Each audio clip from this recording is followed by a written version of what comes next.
Welcome, my fellow students of the Abyss, to today's Explainer. I'm your host, and today we're putting on our marine biologist hats to examine Earth's most extreme environment. Imagine standing at the bottom of the tallest mountain on Earth, and then looking up, only to realize the whole thing is completely underwater. We're talking about a place so incredibly deep, so dark, and honestly so totally hostile that humans have literally visited it fewer times than the surface of the moon. Which begs the ultimate Socratic question. What on Earth could possibly live 11,000 meters below the ocean? Seriously, how could anything survive at the bottom of the tallest underwater mountain, where temperatures just hover right above freezing and the environment basically seems designed to destroy life? For decades, the scientific consensus was simple. Nothing could. But as we're going to see today, life doesn't just survive down there. It absolutely thrives. Here's the syllabus for today's Explainer. We'll be covering the conditions of the trench, methods of deep ocean exploration, some amazing specimen case studies, biological mechanisms for survival, and finally, the unexplored marine frontier. Starting off with Part 1, Conditions of the Trench, a hostile world of darkness and pressure. Okay, let's dive into this. Our journey begins hidden beneath thousands of kilometers of open water in the western Pacific Ocean. That's where you'll find the Mariana Trench.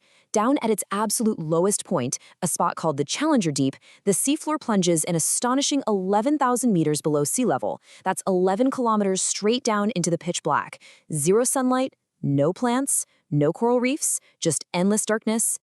To really grasp the sheer scale of that depth, picture this.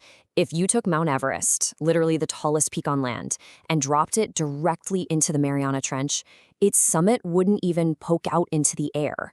In fact, Earth's tallest mountain would still be covered by more than 2 kilometers of water. That is just wild to think about. And with that unbelievable depth comes incomprehensible weight. The pressure at the bottom of the trench is over 1,000 times the atmospheric pressure you and I feel at sea level. Every single square centimeter of the abyss is subjected to these crushing forces. To put that into perspective, that is enough pressure to absolutely crush a standard submarine like an empty soda can. Moving on to Part 2, Methods of Deep Ocean Exploration, Engineering for the Abyss. So, as a class, we gotta ask ourselves, how do we possibly explore an environment that actively destroys most living things? Well, the answer lies in humanity's greatest engineering feats. Since normal subs would be instantly crushed, scientists rely on specially designed deep-sea submersibles and robotic vehicles. We're talking ultra-strong titanium alloys and exceptionally thick, pressure-resistant spheres just to protect the electronics and the passengers. It takes hours for these incredible machines to slowly sink down to the mud plains and steep underwater cliffs. And once they finally make it, they rely entirely on massive, powerful lighting systems to reveal landscapes and chemical environments unlike anything else on Earth. All right, Part 3, Specimen Case Studies, Extremophiles of the Deep. Let's look at our first specimen, the Mariana snailfish. This has got to be one of the most surprising residents of the deep. When you think of an animal built to withstand 1,000 times atmospheric pressure, you're probably picturing, I don't know, an armored, rigid tank. But the snailfish is the exact opposite. It's incredibly delicate. Honestly, it looks a bit like a squishy ghost. Its body is soft, nearly transparent, and it just looks completely fragile as it feeds on tiny crustaceans crawling along the seafloor. Now, what's really interesting here is the biological contrast. Shallow water fish rely on heavy bones for structural support, right? But at 11,000 meters, rigid bones would literally snap. So instead, the Mariana snailfish evolved flexible tissues that resist being crushed. Even crazier, it has these special molecules inside its cells that actually stabilize its proteins. Without those molecules, the proteins would completely collapse under the intense pressure. Finding this fish totally shattered what scientists previously thought were the maximum depth limits for survival. Let's move on to Specimen 2, Giant amphipods. Scattered all across that dark, muddy seabed are these massive shrimp-like creatures. Now, you might be familiar with their tiny, shallow water relatives, but these deep-sea versions experience what's called gigantism. They grow several times larger, and this enormous size isn't a mistake. It's a direct evolutionary adaptation to the extreme cold and pressure down there. And their ecological role is absolutely vital. They are the deep ocean scavengers. In a place where food is incredibly scarce, scavengers recycle precious nutrients by feeding on dead organic matter. Whenever a dead whale, or a fish, or a squid sinks all the way down from the surface, These giant amphipods quickly swarm it in huge numbers. Nothing goes to waste in the abyss. Every single meal is a literal matter of survival, making these tireless scavengers the recycling engine of the deepest ecosystems on the planet. Next up is specimen 3, xenophores. Prepare to marvel at this one because it's pretty mind-blowing. These are giant, single-celled organisms. Yes, you heard me right, just one single cell, yet they can grow larger than a human hand. It is absolutely absurd to imagine an amoeba big enough to give you a high five.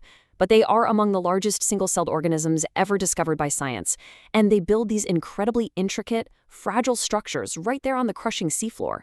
Beyond those 3 case studies, the abyss is just teeming with alien-like adaptations.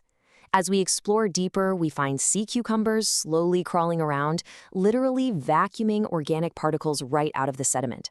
We find brittle stars, mysterious jellyfish drifting silently in the blackness, and deep-sea shrimp. Some of these creatures even produce their own light, using bioluminescence to pierce through the dark. Others have completely abandoned eyesight altogether, relying instead on highly sensitive chemical receptors to navigate and hunt their prey.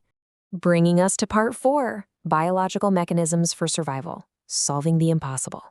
And this brilliantly illustrates the evolutionary genius of the abyss. Think about it. Facing crushing pressure, the biological solution is flexible cell membranes and specially adapted proteins that keep functioning where ordinary ones would fail. Facing complete darkness with zero photosynthesis, entire ecosystems adapt to rely on organic material drifting down from above, or they use chemosynthesis, surviving off chemicals released from the Earth's crust through hydrothermal vents. Facing extreme food scarcity, animals develop extremely slow metabolisms, allowing them to survive for months without a single meal. This fundamentally changes our overarching definition of what life itself actually needs to survive. In this world, energy is precious, absolutely nothing is wasted, and life has mathematically solved the impossible. Which brings us to our final section, part 5, the unexplored marine frontier, what we still don't know. Most deep-sea species remain undiscovered. Every expedition reveals animals never before recorded. As students of marine biology, we got to remember that many of the species down there haven't even been officially named yet. Every single time we send a submersible down into the blackness, discoveries are made that completely change what scientists thought was biologically possible. These unknown waters are truly the future of exploration, and we're really just getting started. Researchers are deploying next-generation technologies right now to push farther than ever before. We're talking autonomous underwater robots that can navigate those treacherous cliffs independently, paired up with advanced deep-sea cameras, capturing these elusive, alien-like organisms in pristine detail. Each and every mission uncovers fresh mysteries. Which leaves us with this final, provocative thought to ponder. What unknown predators still hunt in the darkness? What ancient species have remained perfectly hidden down there for millions of years, thriving in a world without a single drop of sunlight? The truth is, no one knows. The deep ocean is absolutely Earth's greatest frontier, and the next massive discovery could be just one expedition away. Thank you for diving into the abyss with me today. Keep studying, stay curious, and I will see you in the next explainer.